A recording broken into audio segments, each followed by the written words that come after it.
Good afternoon. Thank you for joining us for County Executive Mark Alrich's weekly media briefing. The County Executive's guest this week is Dr. Gilberto Zelaya from our Montgomery County Board of Elections. And so without further ado, Mark, let me turn it over to you. Thank you again for joining us today, everybody. And I think next Tuesday is primary election day in Maryland. Tomorrow's the last day of early voting. And earlier this month, the State Board of Elections announced that due to an error in the printing process having nothing to do with Montgomery County, some voters received incorrect party ballots that were mailed before the May 14th deadline. So to go over all the latest updates, logistics, and resources Montgomery County should be aware of, I've invited back Dr. Gilberto Zelaya, Community Relations and Public Relations Officer for the Montgomery County Board of Elections. Thank you for joining us today, Gilberto. My pleasure. My pleasure. Thank you so much. So we're going to go over some information regarding mail-in voting, drop boxes, early voting, and preparations for Election Day. So as of today, about 126,900 mail-in ballots were sent. Within that number, about 120,000 voters are on the permanent mail-in list.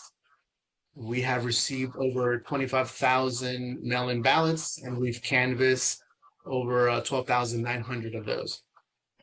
With those original first issued by SBA's vendor before the 14th of May, we have 6,830 at the office.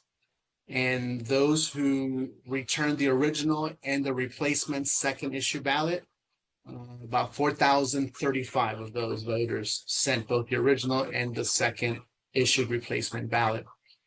Our next scheduled canvass, mail-in canvass, pre-election day canvass is this coming Sunday at 12 p.m. We welcome everyone to attend in person or we have a live feed on our website, which will be on 777vote.org. And in person will be at our training and canvass center, which is at 18756 North Frederick Avenue, Suite 203. So we welcome everyone to come and observe. And any information regarding mail-in FAQs are available on our website at 777vote.org or at the Maryland State Board of Elections website, which is vote.md.gov. And I'm moving on drop boxes. As you know, Montgomery County has 58 ballot drop boxes across the county. Every early voting center has their corresponding drop box. They're available 24/7 until Tuesday, June 23rd, 8 p.m. We have daily mail-in ballot pickup by our bipartisan teams. They work 7 days a week, including Sundays. To identify the nearest ballot drop box, text the word box and your zip code to 77788. The system will give you the nearest drop box, driving directions, and also a post office locator. And in Spanish, that command is buzón without the accent, buzón, and your zip code, código postal, to 77788. Now, this coming week leading up to Election Day, June 23rd, if you're not using one of our 58 ballot drop boxes, we encourage you to walk into the post office.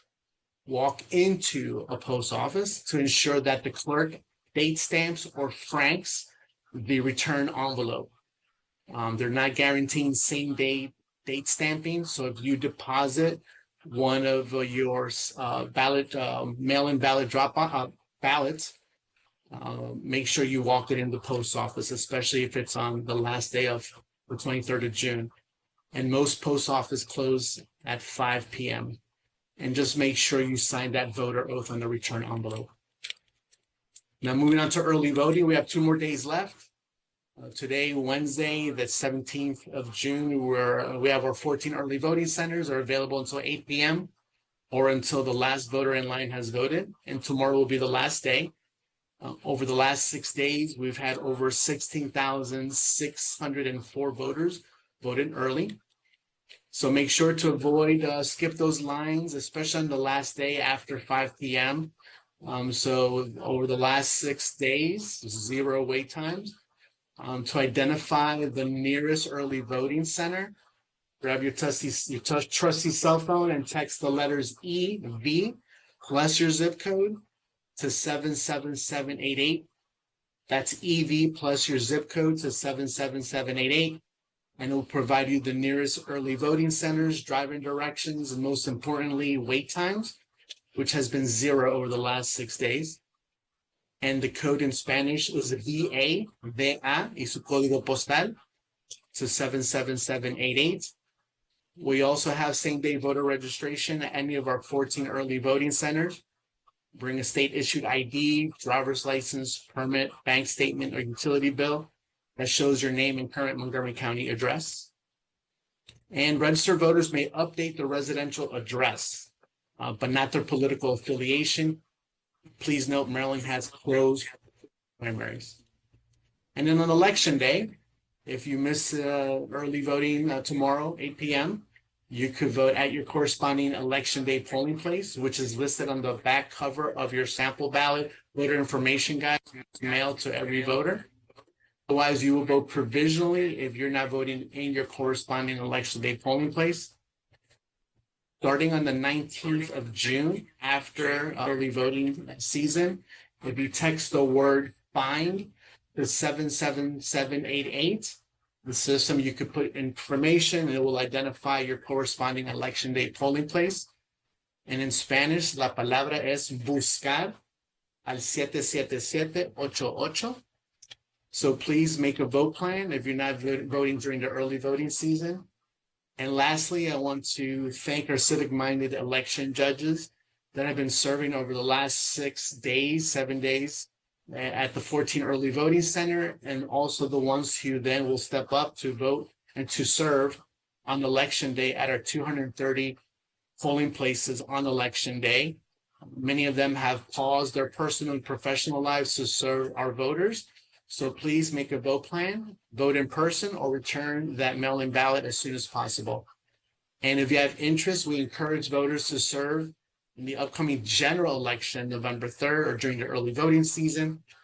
Text the word serve and your email to 77788. And after we certify the elections, we will coordinate with you to get you trained and assigned for the general elections. So thank you. Thank you, Doctor. Anyone have any questions for Dr. Zelaya? Please raise your hand. Boy, I guess you're so thorough. You've addressed all issues that are out there. I see a hand up. Oh, you see a hand up, Mark? Who we have? Yeah. Oh, Ms. Jacoby, go ahead. There you are. Hello. I had a question sort of just related to elections in general, not specific to anything you said, but we heard from some election judges that this year voters under certain circumstances are being allowed to bring polls or phones into the polls with them. So I just wanted to check and see, is that like a new policy? Did that come down from the state? Can you talk a little bit about that? Yes, came down from the state. They can use if they need to make those selections, or if they need to present identification to do single voter registration. But they're not allowed to video, take pictures, or record in the polling place.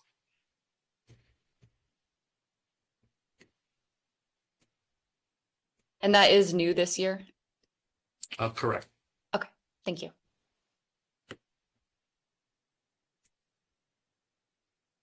Any additional questions?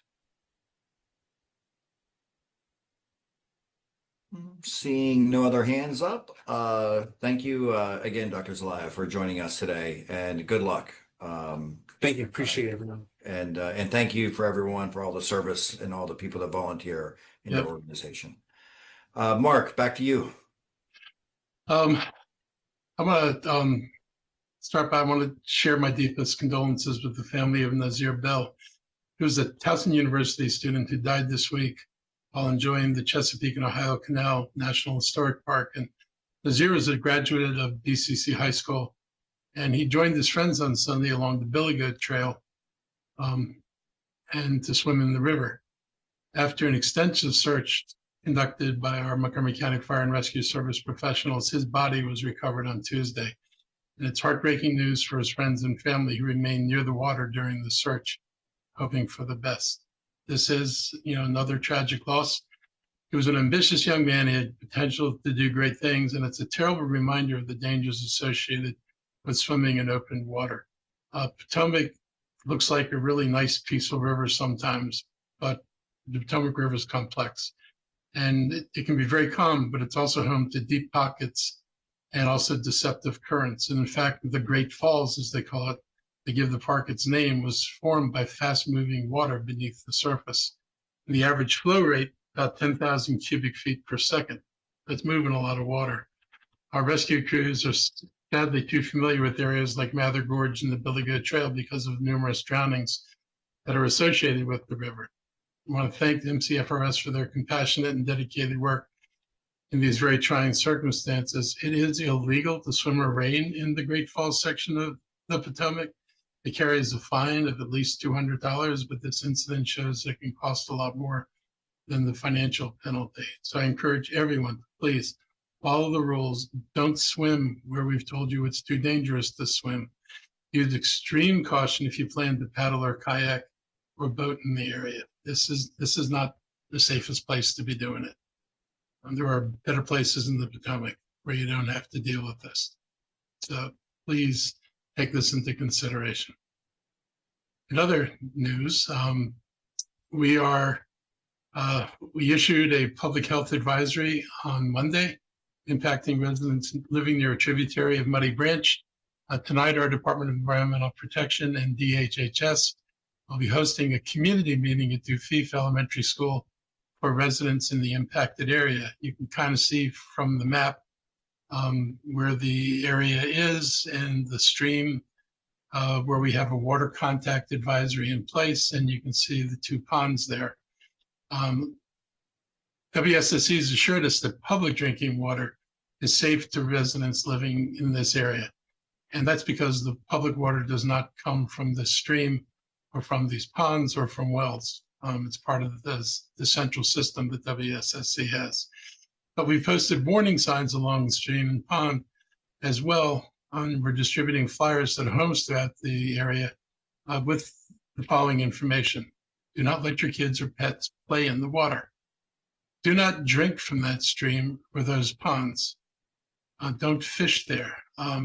As somebody pointed out to us, just because you skin and clean the fish doesn't mean you're getting rid of the PFAS. They're not sitting on the surface. They're in the body of the fish themselves, much as they happen to be in our bodies, unfortunately. And so don't fish there. Don't think you can eat the fish if you clean them. And wash your hands and skin thoroughly if you're in contact with the water there. We're reaching out directly to well owners also within a mile of those sites, offering to test their wells. We know that PFAS are trouble. That's why back in 2023, the county filed a lawsuit against 24 PFAS manufacturers. These companies knew their products were helpful, and they hid that information. And we want to hold them accountable for the cleanup. A Google search will show you that information about the dangers of these chemicals go back more than 40 years. But that information was actually hidden from regulators. This is a familiar story, I believe. Somebody described it as the same thing they did with cigarettes. The origins of our PFAS problems nationwide can be tracked back to one simple thing: corporate greed. This was good for business. Whether or not it was good for people, apparently a minor concern. Moving forward, we've put together a task force consisting of Maryland's Department of the Environment, our Department of Environmental Protection, and Health and Human Services, WSSC, and Parks to coordinate testing and to complete a full investigation. We're doing additional groundwater and soil sampling to understand the full extent of what we're dealing with. And we're going to keep the public informed every step of the way. You can find more information, maps, and you can sign up for email and text alerts at montgomerycountymd.gov/PFAS. And we'll put that in a website in the chat. This week, the last week of school for MCPS students, I wanted to wish all the students and teachers and staff a safe and enjoyable summer. Our classes won't reconvene until later in August. As a former teacher, I do hope the parents will continue to encourage their kids to practice their reading, practice their math, continue to learn over the summer, and also do some nice exploration over the summer months. While the students and teachers go on summer break, I think it's important to update you on where we stand now that the dust is settled on the budget for FY 27 that begins on July 1st. County Council approved a $3.72 billion operating budget for MCPS. I know there's been a lot of noise about the numbers, but I want to focus on what it actually means for our students and educators. First, we put more of our local money into schools than ever before. The local contribution is about $161 million above the state's maintenance of effort requirement. Part of that was caused by a shift in pension fund costs from the state to the county over the last 2 years, but it's not all of it. Unfortunately, from what we're learning from the state, there may be more shifts to the county budget when Annapolis reconvenes next January. So we're all holding on to our breath to see what comes next. But even with the record funding, MCPS faced a significant gap because of the council's decision not to fully fund the MCPS request. MCPS had to implement, $35.9 million in targeted reductions, which included 415 positions. They included social workers, family engagement specialists, and pupil personnel workers, all of whom provide critical support to students and their families.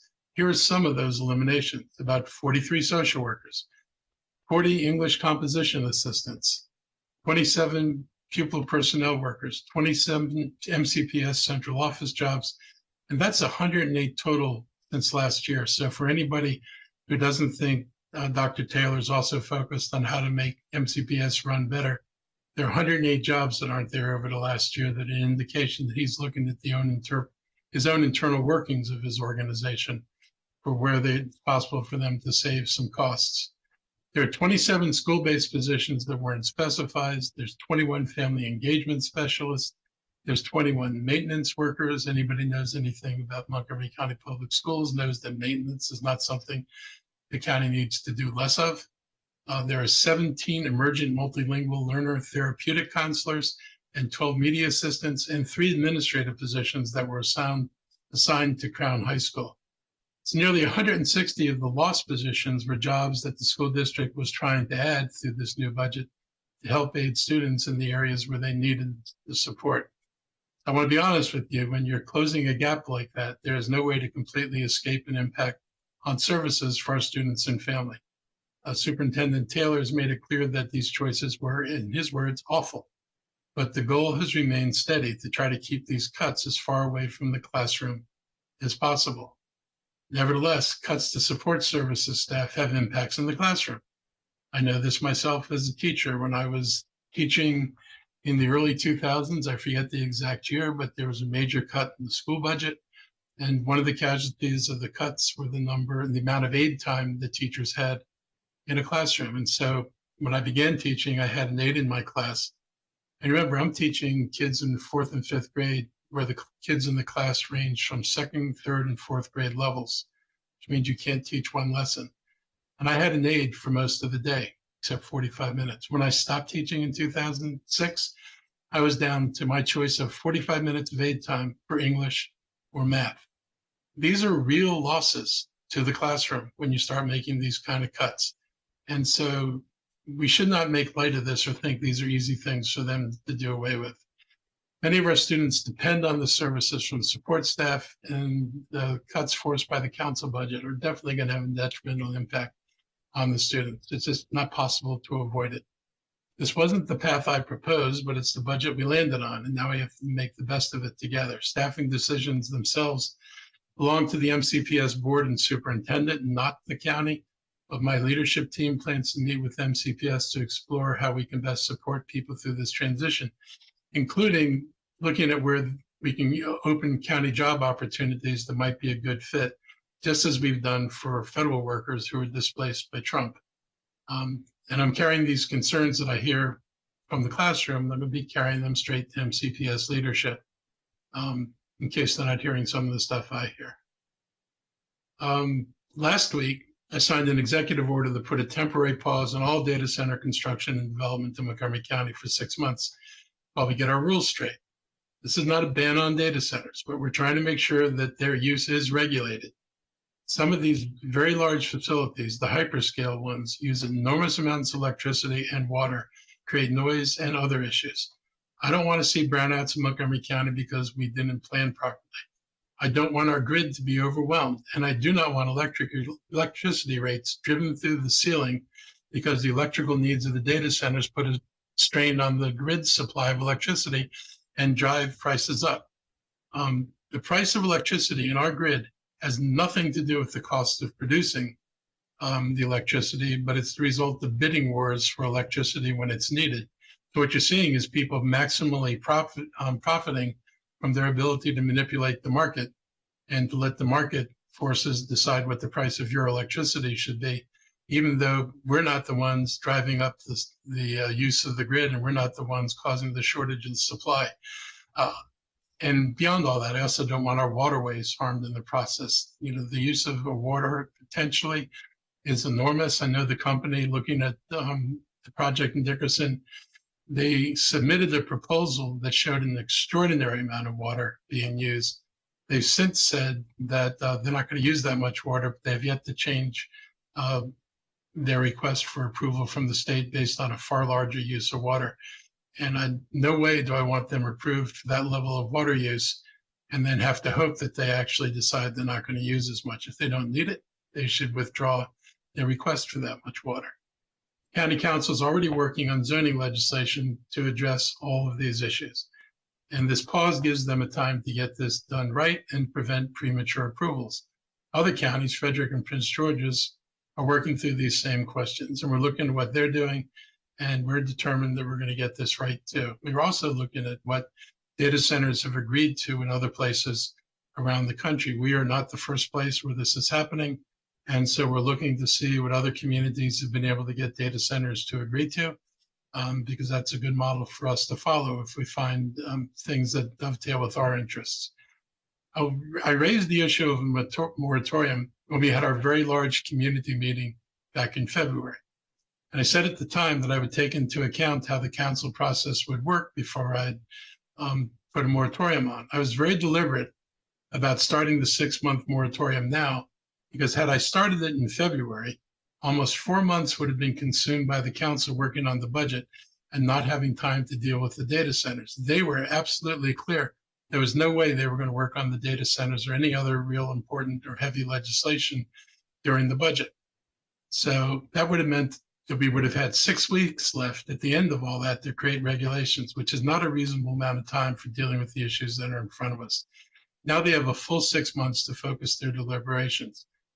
So I've put all this on a pause for 6 months, make sure that when the council makes a decision, this county, that's going to affect this county for decades, there's been a reasonable trade-off, and I'm glad to see many people on the council agree with my action. I want to thank Council Vice President Marilyn Belcom, Council members Will Jawando and Kristen Mink, and several of our environmental activists for their support and for joining me at last week's announcement. I also want to point out that this moratorium applies to any projects that have been proposed, including the only one that's been proposed, which is the potential data center at the site of the decommissioned power plant in Dickerson. The crucial difference in my approach and what Councilmember Evans' class bill proposed, and I know Evan is saying we're doing what he wanted us to do, there's a big difference between what he wanted and what we're doing. His bill proposed that Dickerson site be exempted and be allowed to proceed with the permitting process before the council had taken action. Effectively, it would hinder our ability to regulate the one and only project that's before us, and a project which has drawn significant concerns. This project should not be exempted from the regulations we create. My approach is to ensure that the best practices that I hope the proposed legislation will require are applied to this project as well. I wanted to deal with the elephant in the room, which is this project, and not be distracted by a conversation of future elements that have yet to appear. I would love to have things in place long-term. This legislation will allow it. This legislation will also make sure that the one hyperscale center that's actually being considered, is actually regulated by us. We've seen too many examples in government where development outraces policy. The responsible approach is to establish the rules, understand the impacts, and then make decisions within a clear framework. So let's take the time to make sure our framework best suits the people who live here. At the end of the day, it not only has to work for the data center, it's got to work for the residents of this county. The money that everybody's chasing with data centers is not worth damaging our health or driving our electric bills to the ceiling. or damaging the Potomac River. So we have more at stake in here than the data center. We need to make sure that everybody who has a stake in this, which includes our residents, that we take their concerns into account. And finally, I want to close just talking about Juneteenth, or Freedom Day. This Friday, June 19th, is Juneteenth, which is a county and national holiday. The county government will be closed on Friday. Juneteenth celebrates the end of slavery in the United States, honors the resilience of Black Americans who persevered despite adversity. Juneteenth should be seen as an American holiday, not just a Black holiday. The liberation of the slaves at the end of the war and the Reconstruction policies for the South were created with the express intent to create a biracial integrated political system, open to all, and it was open for all too brief a period in American history. And it was the one time in American history where we actually tried to seriously rectify the evils of slavery.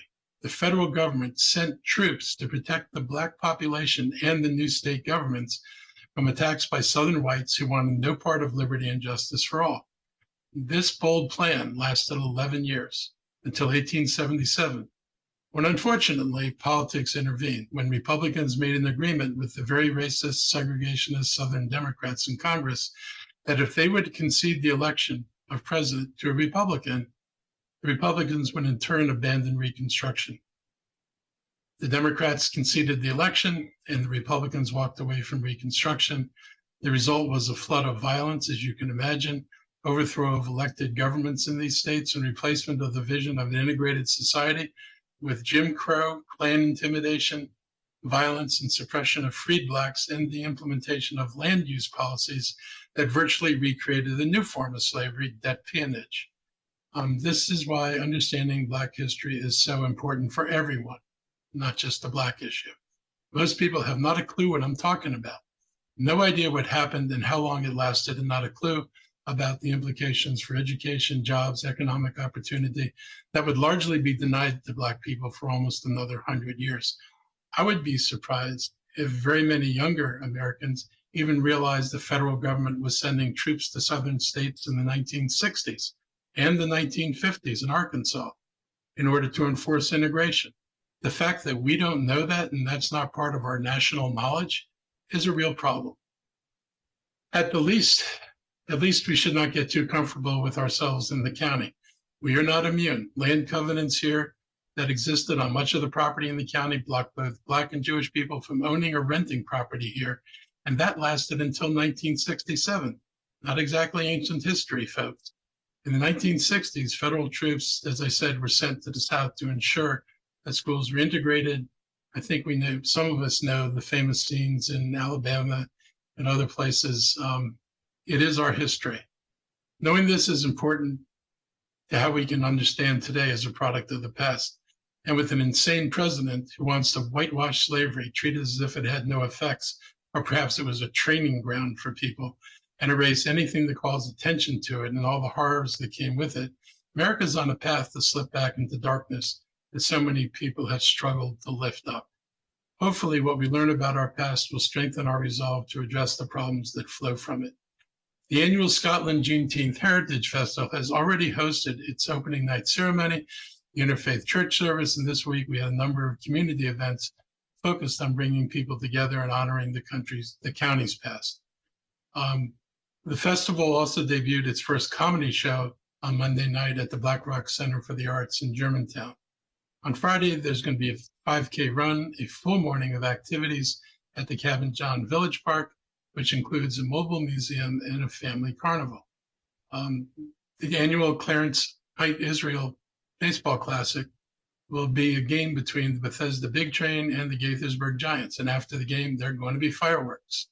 On Saturday, we'll celebrate Freedom at the Rock, Montgomery County's official Juneteenth celebration. The Rock, in case you're wondering, is Black Rock. Every year, we take the opportunity to honor African-American living legends. It's a tradition started in 2015 that gives the community an opportunity to thank the unsung heroes among us. At a time when history is being challenged and rewritten in dangerous ways, it's more important than ever to lift up the truth about who we are and who we aspire to be. This is one of the most meaningful things we do all year in Montgomery County. The people nominated and selected never chased recognition. That's the point. They spent their lives just showing up, teaching, mentoring, advocating, building, preserving history that might have otherwise been lost. Their work in our schools, our neighborhoods, and our community benefited all of us. So congratulations and thanks to the 2026 African American Living Legend recipients. I hope all residents will take a moment this weekend to participate in a Juneteenth event. I hope parents take the time to talk to their children about why this holiday is so important. And I think this holiday is important as recognizing the founding of this nation. And I hope everyone treats it that way. So with that, I'll now turn this over to my HHS team for their updates, and then we'll take your questions.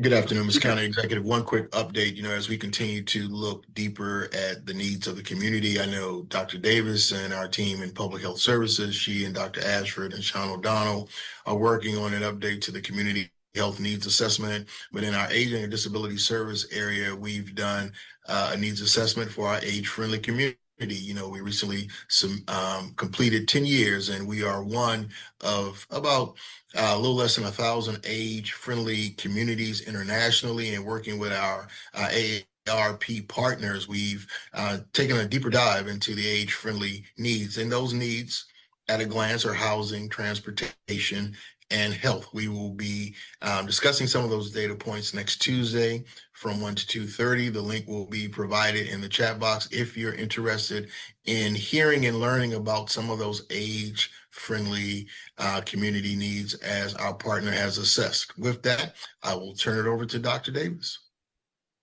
Thank you, Dr. Bridgers. I don't have anything additional to add. Thank you, Mr. County Executive, for updating everybody on the PFAS situation in Muddy Branch. I do want to reiterate that public water remains safe to drink, and we encourage folks with wells to get their wells checked. That's something that people with well water should get done annually, regardless of how close or far you are to this site, and include in that annual check to check for PFAS. And the county is working directly with folks who have wells that are in the vicinity of the site, and happy to take questions at the end.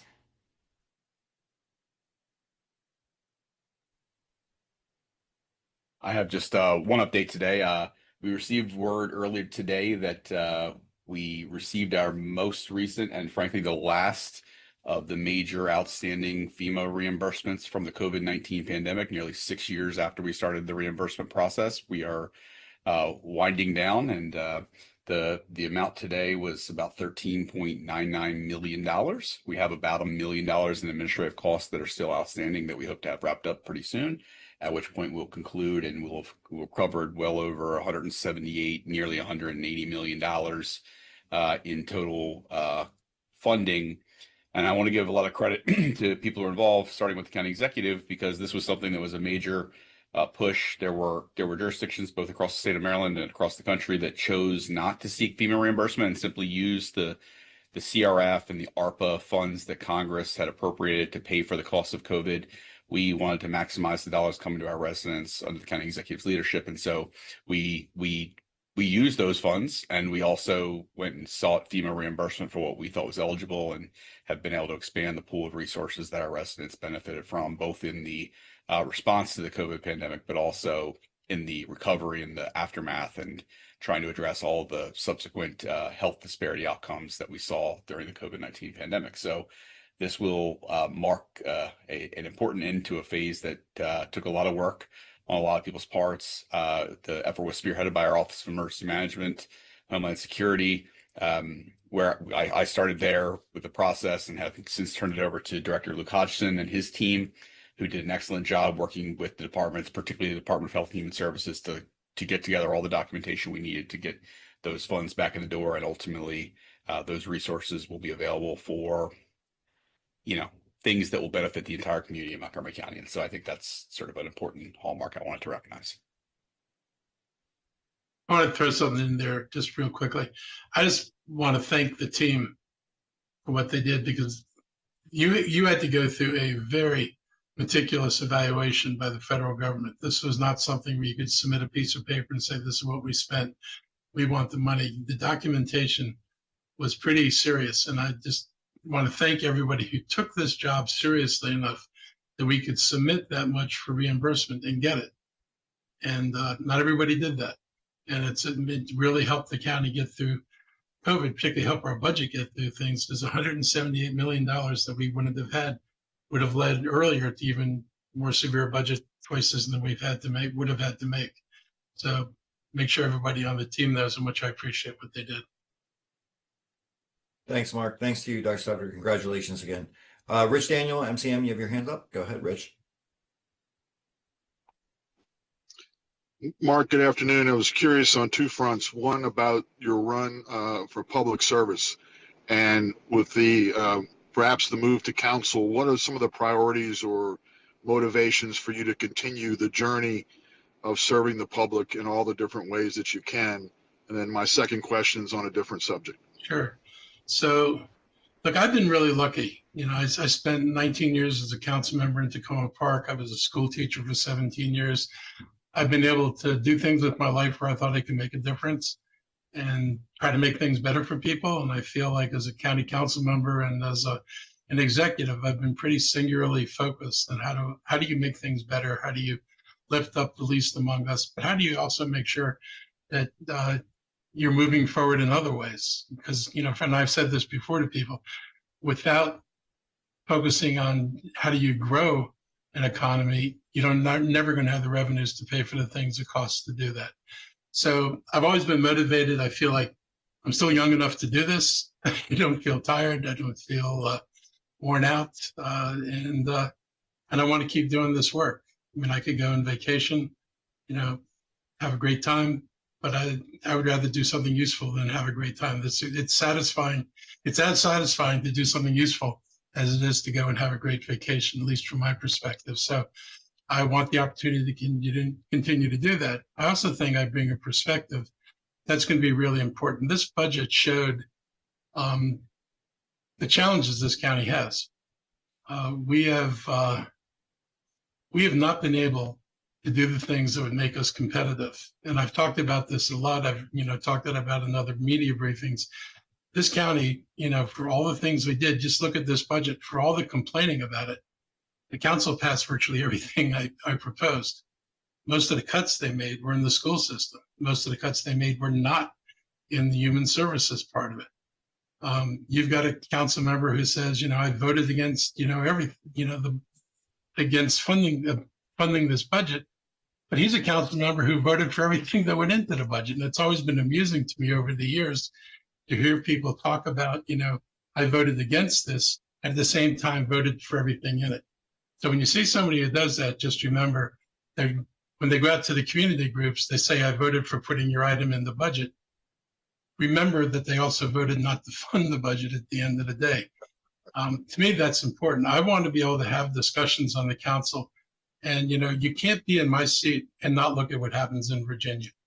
Because frankly, everybody around me says Virginia, Virginia, Virginia. And what we've looked at is that where Virginia diverged from Montgomery County about 2012 or 13, when they made a decision to create taxing districts for commercial property that raised taxes substantially higher than the taxes in Montgomery County. And they took that money and they plowed it into what we both knew back then was the transportation was the key to economic development. And that was the topic of a Washington Post business story going back to 2018. The transportation was the key to development. Virginia understood that. They made a decision in 2013 with a Republican governor and a Republican legislature to get the taxing authority to raise those taxes. Maryland did nothing. Montgomery County did nothing. The council had an opportunity to support legislation in Annapolis that would have just given them the authority to make a decision about raising taxes. They would not even support that bill when it was in Annapolis. So I want to take this fight because if our choice is you have to live with only the revenues that are available today and we're not going to raise any taxes, I can tell you that the next budget and every budget after that are going to lead to a succession of cuts. And if you figure you're not going to cut fire and police, then those cuts are coming out of human services and the quality of life issues we provide our residents. You're not going to be able to fire enough county employees who don't do anything because you're not going to find those employees in order to balance the budget.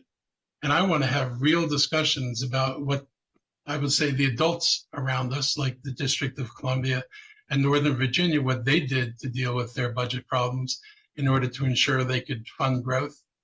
I want to make sure this county has those discussions. And as a council member, I will be able to do that. I may not win, but it's going to be a discussion. And I think the residents of this county are going to want to know why other people where we keep saying everybody's going to Virginia, are asking themselves the same question I do. Why do you go to Reston or Virginia to pay $1.50 property tax on commercial property when you could stay here and pay only $1.03? Something's wrong with this picture. I want to be able to talk about that, and I want to be able to work for the things, the social programs and the other things that I think are a hallmark of my budget. That's why I'm doing it. Great answer. And this second question leads to the transportation point you mentioned. If you could, can you update us? I believe July is the next window of a deadline of negotiations, shall we say, regarding White's Ferry. And Yep. Can you give us an update on the journey of the funding to enhance negotiations, what that's been like, and then where you think we are with less than a month to go with some hopeful decision there? So some things have broken in our way, and I can't give you the details on everything, but I think we wind up with control of the county side of the property. This is where individual personalities, really were a problem. The owner of the Virginia side and the owner of the Maryland side literally would not work with each other and talk with each other. It was a very difficult situation. And Virginia has been unwilling under the Republican governor to even consider using eminent domain to get the landing spot, which is important, frankly, to both the Virginia side and the Maryland side of the river. And we've got new leadership in Virginia. And I think we'll be in a position where I know the person in control of negotiations on the Virginia side has changed, and the county will wind up in control of negotiations on our side, I believe, and we should be able to get to yes. We're not dealing with, the numbers haven't increased. Nobody has come back and said, I want to hold you up for more. So it looks like, we've got a path we can get down. So I think if it's not within the next month, I think it'll certainly be in a reasonable length of time that we'll get a deal to get this thing open. But then getting it open means, rehabbing the boat and the whole ferry system. So it won't happen overnight, but I think once we've got an agreement, which I do believe we'll get, it will happen pretty soon thereafter. Great news. I was there today, and it will take some rehabbing, but the good news is the grill is still open in the meantime. So thank you. Thanks for that update. And in the new solution, the grill will stay open. We're not closing the grill. Well, it's about 15 feet below the flood line from 1972. The entrance door, I can tell you that. It's I remember that as a kid, but enough of that. So thank you for that answer about the good news there with the movement. Yep. Thank you. Thanks, Mark. Thanks for Rich. Anything else? You good? That's it for me. Thank you both. Okay. I don't see any other hands up. Aaron, from the banner, I know you joined us late. Are you good? Do you have any questions? Maybe she's recording for later. I'm good. Thank you so much. Okay. Mark, I don't see any other hands up, so that will do us for this week. Is there anything you'd like to say before we depart? Have a nice 3-day weekend and do something educational and fun.